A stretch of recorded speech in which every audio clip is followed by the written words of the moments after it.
Story starts in Chapter 1. The prologue introduces the MC and explains his background. Feel free to skip it if you are not interested, but as the author, I recommend reading it. No matter if you were an optimist or a pessimist, Derek McCoy's life couldn't be judged to be either good or bad. It was just a mediocre, insignificant existence. His father was bipolar, and during his depressive episodes, he would disappear into his bedroom for days. He would emerge solely to eat, use the bathroom, and for the occasional "let's make your life miserable" fit of rage. During his manic episodes, he would work like a madman, but not having any talent as a businessman nor as a social climber, he was unable to become successful and establish connections. Whenever he decided to actually take his medication, he was just a couch potato that would stand up and go to work only to avoid being despised by his neighbors and peers. Whatever his mental condition was, he was always a perfect example of an abusive father. In his eyes, his sons were always a disgrace. They never studied hard enough, they were never obedient enough, nor showed him the respect he demanded. He considered it his paternal duty to remind them that such things weren't tolerated under his roof. He would yell at them for the slightest mistake, constantly repeating to them that they were just parasites, leeching off his hard work to survive. When words weren't enough, or when they failed to meet his expectations with school grades or chores, there was no teacher like his leather belt. Hence, Derek and Carl had quickly learned how to fend for themselves. Their absent-minded mother had forgotten about them right after giving birth. She dedicated her life to the pursuit of peace and quiet, staying as far as possible from her spouse's tantrums. Derek was 2 years older, and he tried to take care of his little brother in every way that he could, but to no avail. They grew up reading stories about heroes protecting the weak and upholding justice, yet no hero ever appeared to save them. Every week, they would be forced to go to church to worship a nondescript benevolent God and his Son, the Savior of all mankind. No matter how much they prayed or how good they were, no miracle occurred. After begging the heavens proved to be useless one time too many, they simply stopped believing in heroes and they crammed instead of wasting time with prayers. School was their oasis, but that lasted only until 6th grade. Once they started middle school, it didn't even take a month before the bullying started.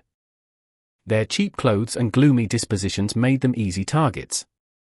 They were so used to being tossed around and insulted that they didn't even bother trying to fight back. For a long time, Derek considered it the worst time in his useless life. After a month, he knew he could not take any more of that, so he tried to make things better. He reported his father's abuse to social services with an anonymous email, but being overworked and understaffed, the social worker made a brief visit and never came back.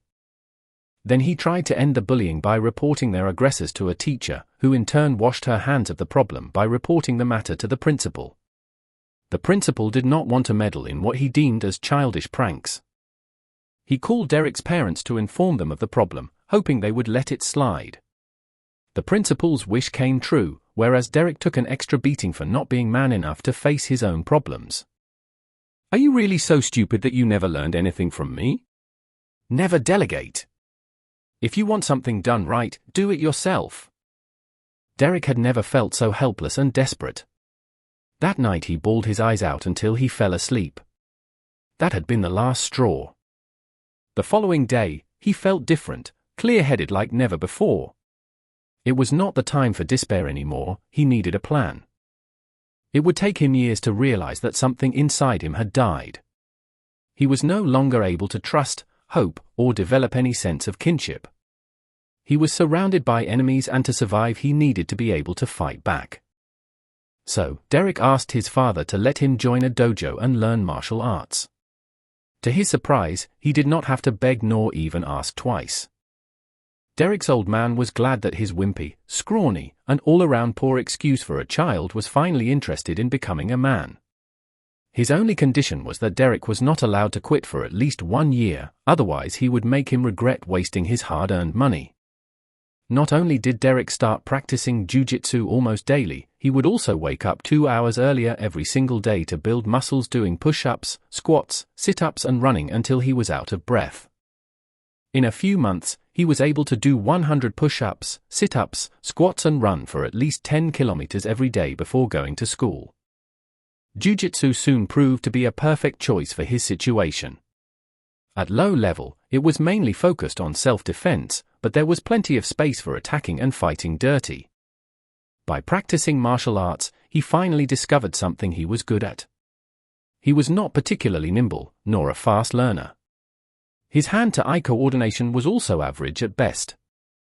His talent lied in the ability to exploit the best time to hit a sensitive spot during a block or a defensive maneuver. Even when the sensei was teaching sword or tanto arts, Derek was always able to grasp the killer moves on his first try, sometimes even before the sensei completed the practical demonstration.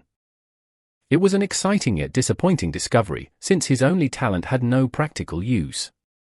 Even if jiu-jitsu was a sport with tournaments, hits to the groin, eyes, and trachea were universally forbidden. For months Derek kept training hard while keeping a low profile at school, planning his next move. At the end of the first semester, Derek stopped hiding from the bullies and started replying in kind to every single insult they threw at him, using the best quick-witted roast lines he had found online. Derek was careful to never go to the bathroom or to remain alone for too long, always keeping an adult witness in line of sight. It did not even take a full day before his enemies were gunning for him. Only when the veins almost popped out their necks did he throw his bait. "I have had enough of your *T as *holes. Meet me in an hour behind the grocery store between Lincoln and 3rd. Or are you too scared? Since you're cruising for a bruising, I will happily grant your wish, you fag *. It will only be you and the three of us, all right?" Derek nodded without believing him in the least. He was right. When they entered the back alley, they had brought along 2 more people. Derek was waiting for them, leaning against the wall at the end of the blind alley. "There you are. I was starting to think you would stand me up," Derek said. "Sorry we were late. Hope you do not mind us inviting some friends to the party," they replied with a laugh. Derek shrugged while grinning from ear to ear. "No problem. No matter the quantity, trash will always be worthless. I chose this alley because it has enough dumpsters to accommodate all of your friends." The last line hit a nerve and they charged at him blindly. "Gang up on him, guys. Do not let him escape. Let's show him who the real trash is." And so, they fell into his trap. Derek had prepared the terrain right after choosing the best spot for the fight. A blind alley only has one way out, and as they approached the end of the alley, they weren't able to see the tripwire Derek had set due to the dim light. The first 2 fell down hard onto the concrete, and those behind them were so worried about not trampling on their friends that they never saw the steel pipe coming. They came in numbers. Derek had come armed. Using the pipe as a club, he quickly hit them respectively on the head, the side of the knee, and in the groin. Only then did he start hitting the 2 that were trying to get back on their feet. While they were moaning and sobbing on the ground, he used a small knife to cut the tripwire to be able to move freely. He beat them again and again with the metal pipe, giving special attention to their nether regions. Deep inside, he knew what he was doing was wrong, but he couldn't care less. If the world was bound to be unfair, the only possible course of action was to make it unfair in his advantage. So, he took out the taser that he had borrowed from his father and tased all of them until they fell unconscious in a pool of their own urine. After that, he stripped them completely and took many photos.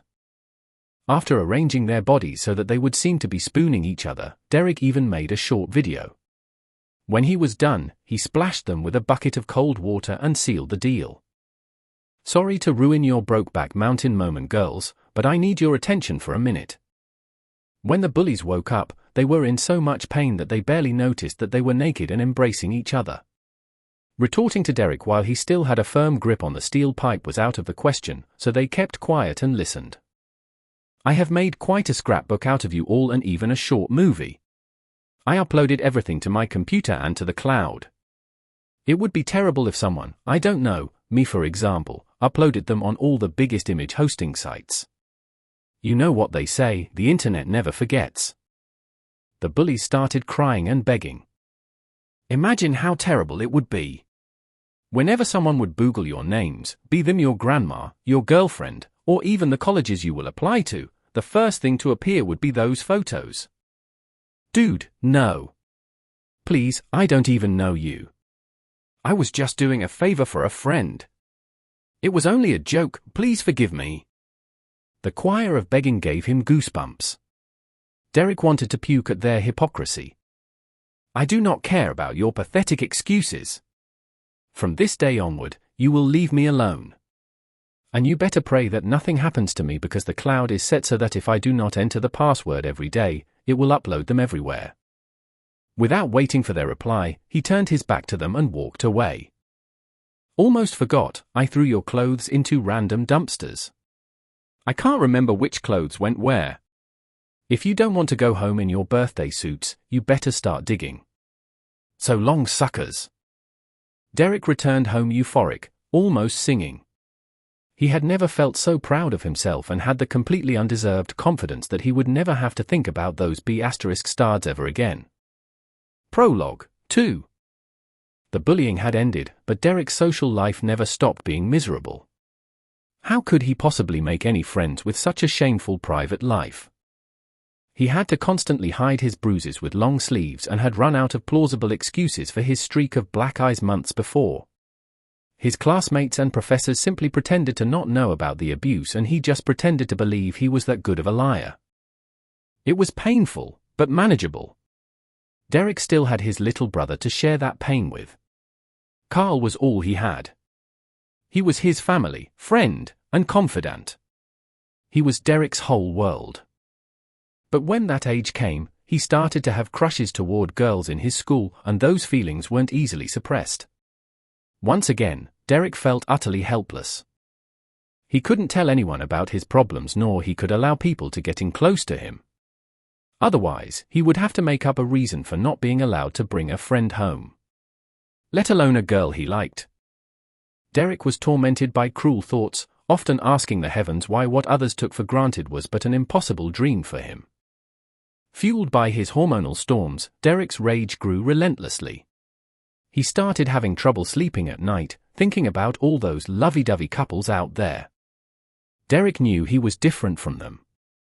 His crippling flaw wasn't being shy or having a bad case of acne. His problem couldn't be cured by any doctor because it had a first and a last name. Ezio McCoy, his trash bag of a father. Derek started to conceive plan after plan to get rid of his father, even if it meant killing him. At night, he would devise elaborate and meticulous scenarios that often involved prolonged torture. Death was too easy. Derek wanted Ezio to suffer as he did for all those years. But when morning came, he would always realize they were dumb ideas, more wishful thinking than anything else. Derek lacked the means and ruthlessness necessary to get rid of Ezio. No matter how much he hated him, Ezio was still his father and Derek was just an angry teenager. Kill Ezio? Sure, and then what? Live his whole life ridden with guilt? Running away from home to avoid being arrested? With what money? Killing Ezio would have meant abandoning Carl forever and destroying any possible chance of being happy in the future. So, every morning Derek would swallow his most recent plan along with some porridge and move on. His only real prospect was to cram like a madman, get a scholarship, and get out of that hell as soon as possible. Time flew, and in the blink of an eye, it was the last summer before Derek's first year of high school. Despite the hot climate, his heart was as cold as ice. Derek had already hit his growth spurt. That combined with his martial arts and muscle training had given him a mean look. Ezio was aware of that, and being a coward, he decided to avoid beating Derek and made Carl his new favorite target. Derek had already tried standing up for his brother, but the only result had been Ezio buying a nightstick from the local army surplus. Ezio started beating Derek with a nightstick instead of his bare hands. He saved Carl from suffering the same fate by begging and crying, and it only worked because the ruckus alarmed their neighbors. So whenever Ezio threw one of his tantrums, Derek could only watch his brother get beaten time and time again. One morning, Ezio received his first big commission in years. He wore his best suit despite the heat and had Derek prepare him his briefcase and laptop. Ezio was in a real hurry. He could not afford for his competitors to snatch this whale. It could have been his career-making commission. Derek rushed to the door where Ezio was already waiting and helped him adjust the laptop satchel. Ezio ran to the elevator, pushing the button like a madman, but the light remained red. Cursing his damn condo, the building manager, and his rotten luck, Ezio made a rush to the stairs. That's when Derek noticed it. Turning his head to follow his father, Derek noticed that the daylight was strongly reflected on the hallway's floor. Ezio had just passed in front of him when Derek realized that the janitor had just washed the stairs, but forgot to put the wet floor sign down. Everything happened in an instant. Ezio made a long heavy stride, shifting all of his weight down and forward on his front leg. Then, his foot slipped. Derek could have warned him. He could have even extended an arm and prevented the fall, but instead, he chose to remain still. Ezio tumbled down the stairs, bounced around the corner, and tumbled again, crashing downstairs. His body was a broken mess, all of his limbs bent in unnatural angles. Like any teenager, Derek had his smartphone at hand, so he took several photos to prove that the floor was wet and there was no warning sign. His mind was already planning on hiring the best shark lawyer he could find and sue the building managing firm responsible for his condo. After that, he carefully walked down the stairs to confirm Ezio's death. He was still alive, yet incapable of making a moan or asking for help. His eyes were fixated on Derek, begging him for mercy. Derek grinned to him and said, "Do you really think I am so stupid that I never learned anything from you? As you taught me more than once, never delegate. If you want something done right, do it yourself. Your smartphone is in your pocket, take it out and call 911. I'm just a failure of a son, I don't want to mess this up for you, Daddy." Ezio's eyes were full of shock and hate, but that only lasted a moment. His head went limp, his gaze blank. A laugh fought to come out, but Derek suppressed it. Instead, he started shouting for help, putting on his best terrified son impression. As always, Derek's mother was too obsessed with her problems, her grief, her feelings, to bother to look for a lawyer. She left everything in Derek's hands since Ezio was no more. 3 birds with 1 stone. After careful research, he contacted and hired the best shark lawyer they could afford so that Derek would be his client instead of his mother. He told him everything about his father's incident, the domestic abuse, and the requirement to make it so that the money would be split between the 3 of them, mother and sons. Both Derek and Carl were very firm on that point. They wanted the lawyer to start the process to get the emancipated. With the money from the compensation and their inheritance, they had enough to be self-sufficient until Derek could provide for them both. What followed was the happiest period in their life. First, they obtained the inheritance, and shortly after they got emancipated. They could finally move away from their mother's place. Not even a month later, they received a very generous settlement from the building manager. They used it to settle down and make proper plans for the future. During the following years, bullies were not a problem. Derek and Carl were now both martial artists and had each other's back. Now that their domestic nightmare was over, they could experience having friends and girlfriends. They suffered many disappointments though, since too many of those so-called friends turned out to be people who wanted to use their parent-free apartment as a party house. Also, they had a hard time figuring out what being a normal teen was supposed to be. While their peers seemed only to be interested in having fun and skipping classes, they were focused on studying and saving as much as possible. Derek and Carl would spend holidays and vacations doing part-time jobs to slow down the thinning of their bank account. They were not poor, but not rich either. They knew they had to save as much as possible in case rainy days were to once again fall upon them, but all in all, they had a good life. Derek got a scholarship and obtained a bachelor's degree in chemistry, soon followed by a master's in biochemistry. Carl did well too. He had already got his engineering degree, he was about to start his master's and already had a steady relationship. Despite being really happy for his little brother, it was really a painful thorn in Derek's side. He had always been the more socially inept between the two and never managed to get into a stable relationship, not even in college. Derek had no problem talking to girls, the issue always lied in him being picky and ended in his inability to trust. He had had many crushes, but never fell in love.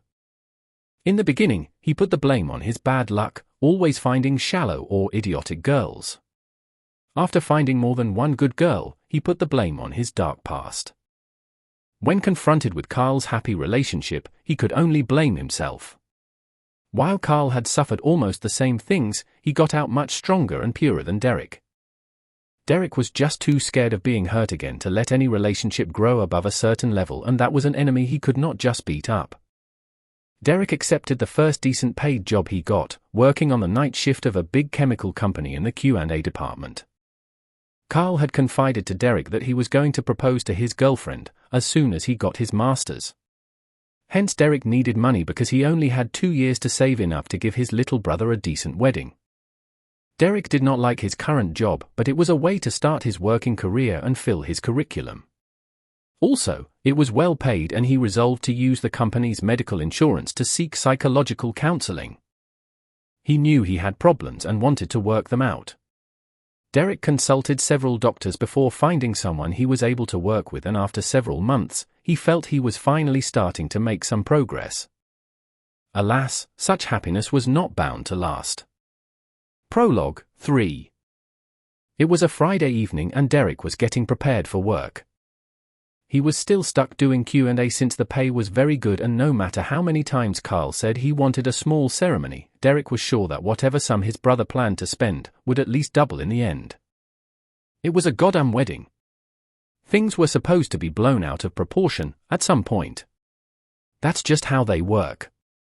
Derek was adjusting his shirt when his smartphone rang on the notes of Night on Bald Mountain. The preset ringtone for unknown numbers. Derek McCoy, who is it? Mr. McCoy, this is the St. Joseph Hospital. The female voice sounded worried.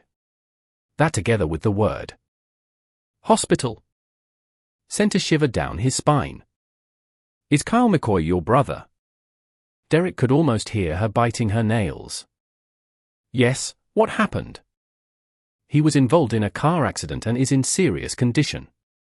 You should come here as soon as possible. The doctors need you since you are his healthcare proxy and the patient is unconscious. A car accident? Derek yelled while rushing out of the door and looking for a cab. We don't have any in car. What the hell happened? I'm sorry, I am not at liberty to say. The doctors will explain it. Derek hung up on her. He had no time for useless babbling, only for a goddamn cab. Every second in traffic was like torture, and when he finally arrived, it was too late. The surgeon and a police officer explained to him that Carl had been run over by a drunk driver. The culprit had run off and the police were still looking for him. So when Carl reached the hospital, he was already in critical condition.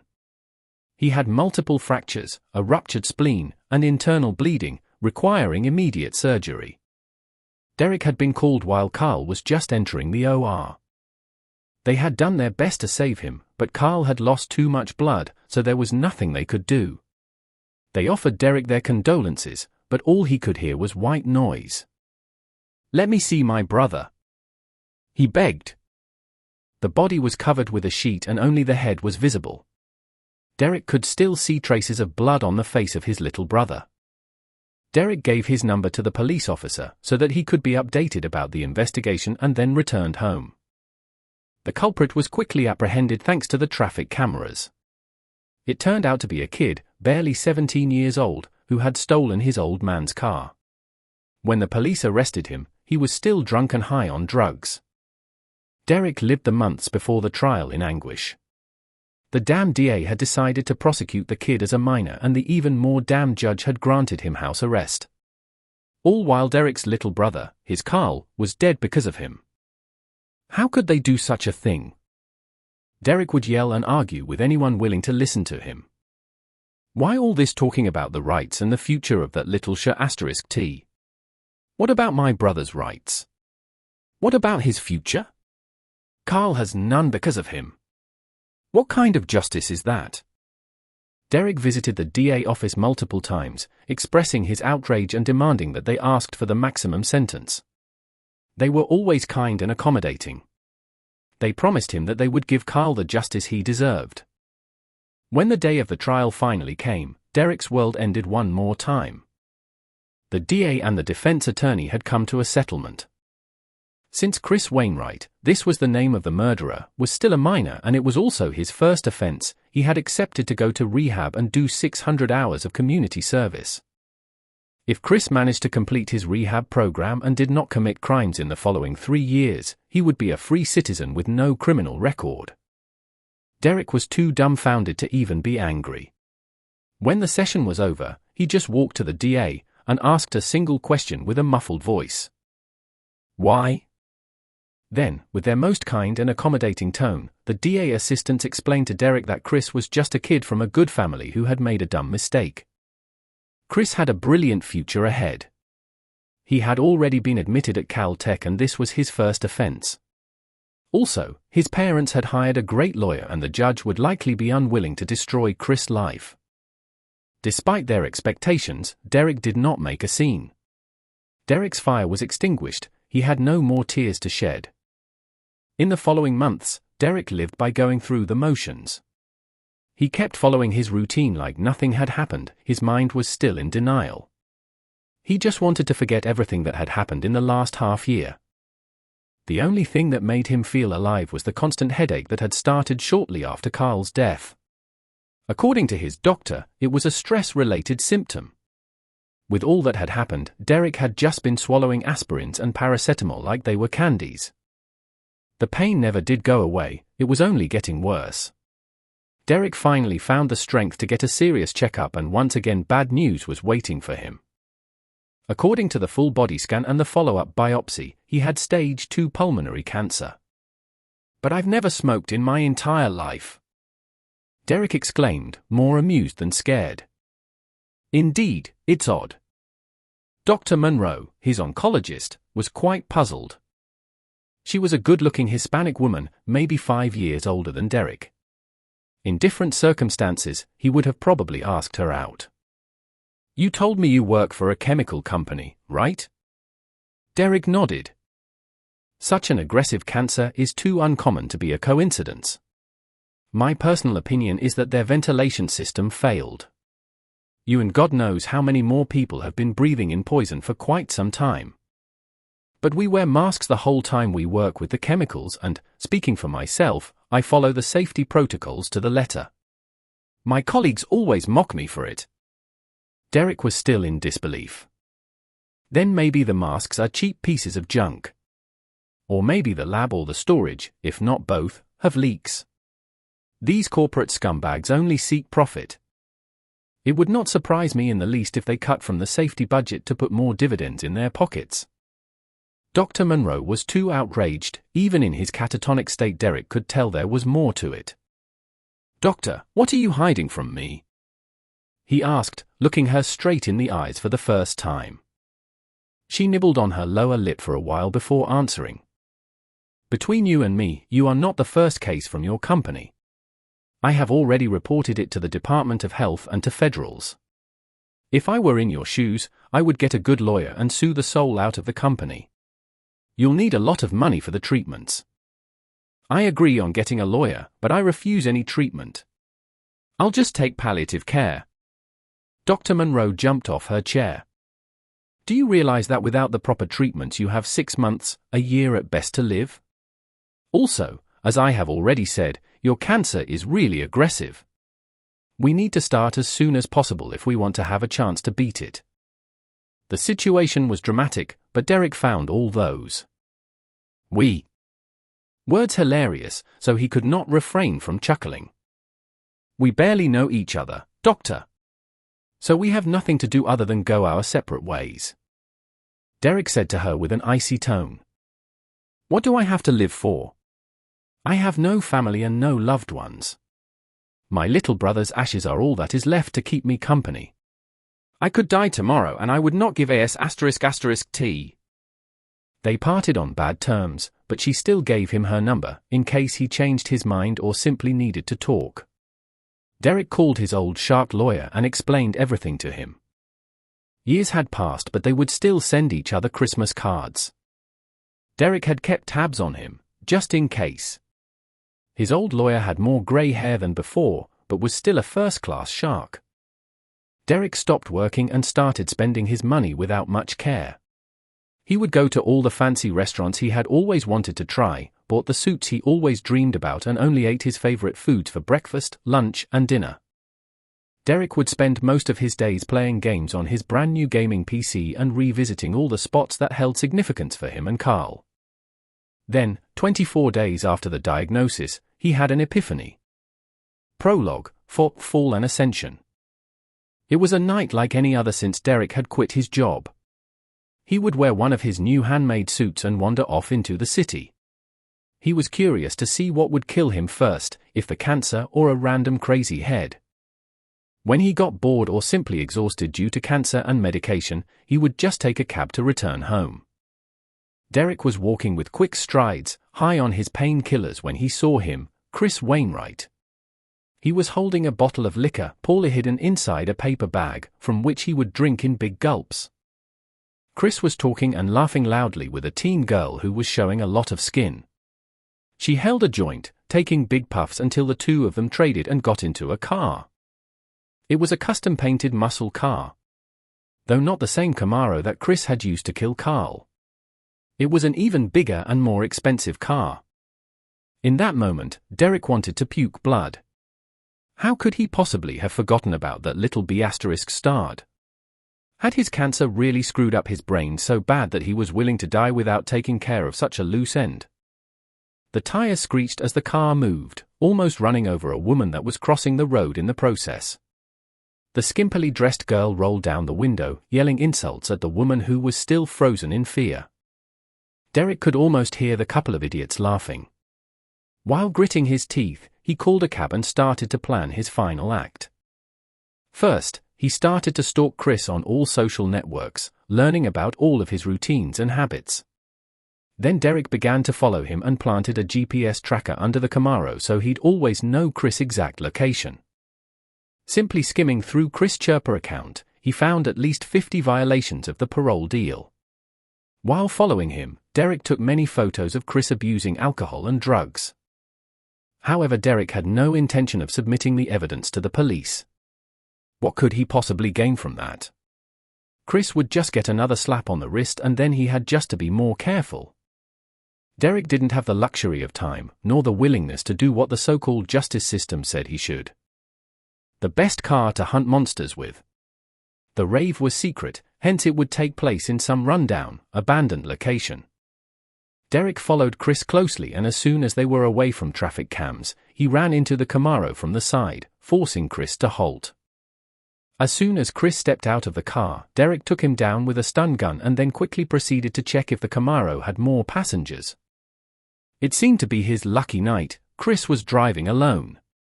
Derek searched him and crushed every electronic device he could find, Bitfit, smartphone, even Chris' keychain. Derek tied his hands and feet before ball-gagging him. Then he destroyed his own smartphone and the GPS tracker, tossing everything off of the road. He moved Chris into the trunk of the Impala and headed toward a party for just the two of them. Derek drove to an abandoned warehouse in the old industrial area. He had already gotten rid of the lock and chain that kept the big metallic doors closed, replacing them with his own. Inside the warehouse there were 2 chairs, both bolted to the ground, a bucket, and several water tanks. Derek opened the trunk. Chris had regained his senses, so Derek tasked him again. He took Chris to a chair, binding his arms and legs to it. Finally, Derek splashed him with a bucket of water, forcing him to regain consciousness. "Hello, Chris. My name is Derek McCoy and you killed my brother. We need to talk," Derek said, standing over him. Chris gargled something as he tried to get rid of the restraints. While commending his efforts, Derek violently hit him in the groin with a nightstick. The pain paralyzed Chris. "Where was I?" "Oh yes. The last time we saw each other was during your farce of a trial. Do you remember me?" Chris's panting intensified. "Good. Let's get straight to business." Derek took 2 digital timers out of the car, setting the first to 30 minutes and the second to 2 hours, 47 minutes and 17 seconds. Then he pulled out a gun and double-tapped Chris' liver. His scream was muffled by the ball gag, whereas the shots echoed loudly in the empty warehouse. Derek started both timers simultaneously, then came in close, checking the blood. It was dense and black, a clear indicator of a crushed liver. Now, before the real pain settles in, I need you to take a good look at the timers. They are really important.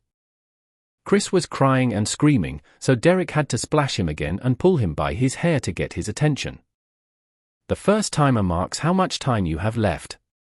After it rings, even if someone should miraculously break through that door and rescue you, you would be dead anyway. You have only so much time until your system gets flooded by toxins and filtered by the liver. Past that point, no transplant can save you. The second timer is a surprise. We'll get to it later. For now, your only task is to stay awake and savor every moment of pain like Carl did. The time flew. Chris kept screaming through the ball gag and soon the first timer rang. Chris started sobbing even stronger. The only times he remained silent was because he was overwhelmed by the ever-rising pain. Derek spoke to him no longer. He would just pace back and forth while occasionally checking the second timer. Every time Chris fainted, Derek would splash him and force him to stay awake before refilling the bucket. When the second timer rang, Derek finally spoke again. I have bad news and I have good news. The bad news is that I lied before.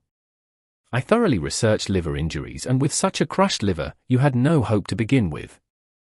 Even if I had shot you in front of the best hospital in the US, unless they had a compatible liver at hand, you would have died.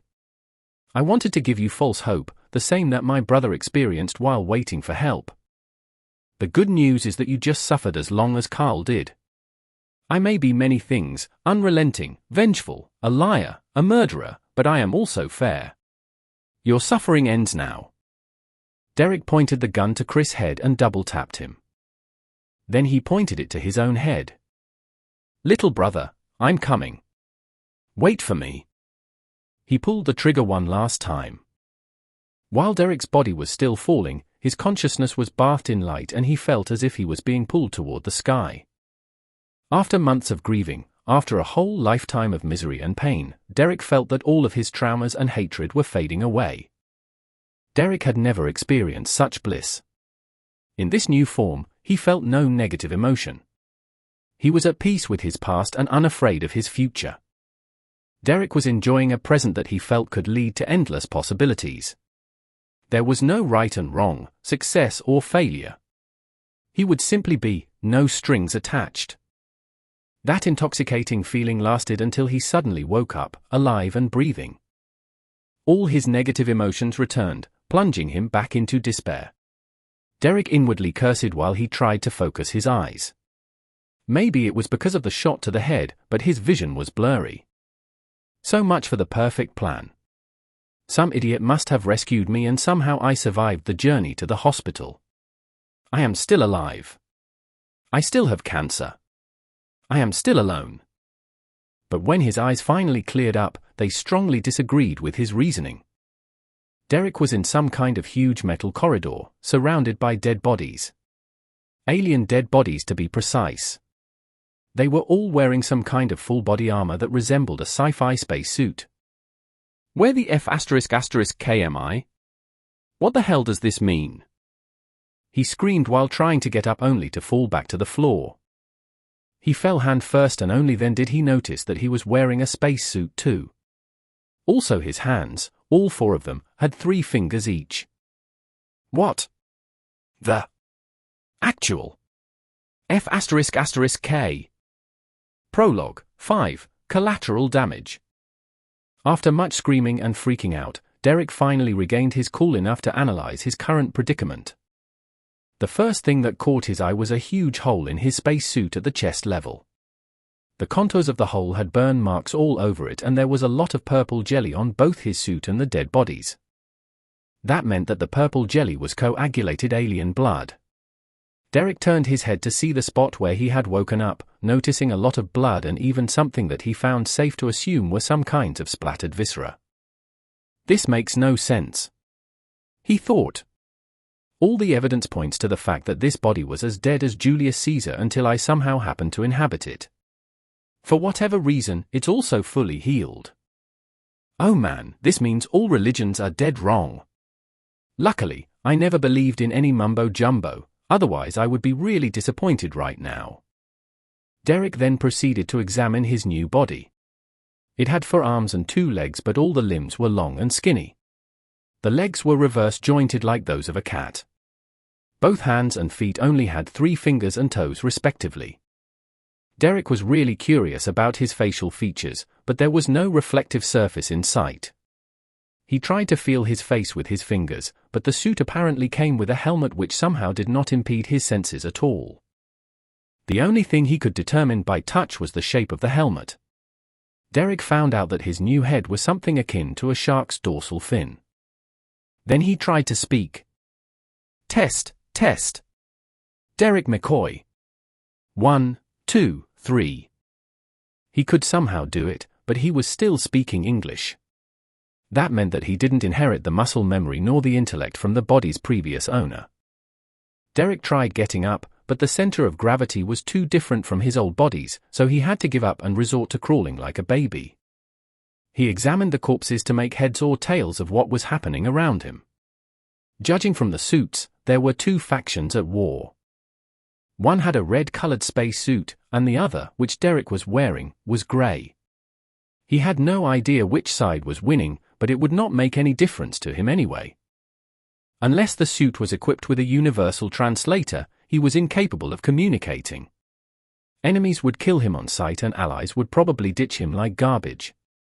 Who would ever want a rambling idiot incapable even of walking during a life or death situation? I've not even been here for a day and I am already as good as dead, he thought. Derek refused to give up without a fight. He managed to stand up by leaning on the walls and explored his surroundings. The corridor had many doors, yet his choices were painfully limited, since he could only go through the open ones. Derek had no idea how to open the doors nor how to operate the control panels that he found along the way. He tried pushing buttons at random but nothing happened. To make matters worse, he was getting hungry. Will I die like this? Starving in a goddamned spaceship, alien planet, or whatever this is. I don't know what this useless pile of flesh eats. Even if I stumble on a mountain of food, I have no way to know what is what. Even if I did, I don't know how the heck to remove this helmet. After walking for several hours, hunger and frustration drove him to hysteria. Derek screamed and kicked at whatever was within reach until exhaustion made him fall asleep. When he woke up, his mind was clear again. This is a nightmare. I am all out of options to the point that even if I wanted to kill myself, I would not know how. He banged the back of his head against the wall to keep frustration at bay. I never thought about this, but being reborn in a sci-fi environment is truly the worst-case scenario. Alien body, alien customs, complete lack of the new species common sense, and to add insult to injury, everything here is so high-tech that I cannot even open a door. Heck, every goddamn button could be tagged and it would still be useless to me since I don't understand their language. Derek's hunger kept growing and he was getting weaker by the hour. Having no time to lose, he started wandering again. This time he banged and screamed at every door he met, trying to draw attention. Derek was on the verge of fainting again due to hunger and exhaustion when finally a door opened up. The shock was great enough for him to lose his grip and fall onto the ground. On the other side of the door there were grey-suited aliens in a wedge formation. Every one of them was holding some kind of long metal staff as if it were a rifle. Derek didn't even attempt to get up, he just waved a right hand, hoping it was a sign of peace. Asterisk. Captain. That's Zar RK. His life signal coming back online wasn't a glitch in the system, he is still alive. Asterisk, from this point onward asterisk marks words that Derek does not understand. The formation opened and a taller and bulkier alien closed in. The soldiers never lowered their weapons nor did they lose focus, waiting for the attack order. Asterisk. What are you doing on the floor, soldier? How in Thrak's name did you survive that ambush? Asterisk, the captain asked with a hoarse voice. Dude, I have no idea what you just said. Asterisk. What is he rambling? Asterisk. Asterisk. It's not any dialect in the Empire. Asterisk. Medic, any reading on that blaster wound? Asterisk. A purple-dressed alien walked forward while scanning Derek's body. Asterisk. None, sir. The scanner confirms that the hole in his armor is definitely from a Corellan blaster. I have no idea how he survived it unscathed. It's a miracle. Asterisk. Asterisk. It's a liability. Asterisk. The captain's tone was grim. He took a staff from one of his soldiers' hands and pushed a button. It turned into a glaive, but its blade was made of pure energy. Well, it seems like I'm going to die from a lightsaber. It's cool, one hit and I'll be turned into dandruff.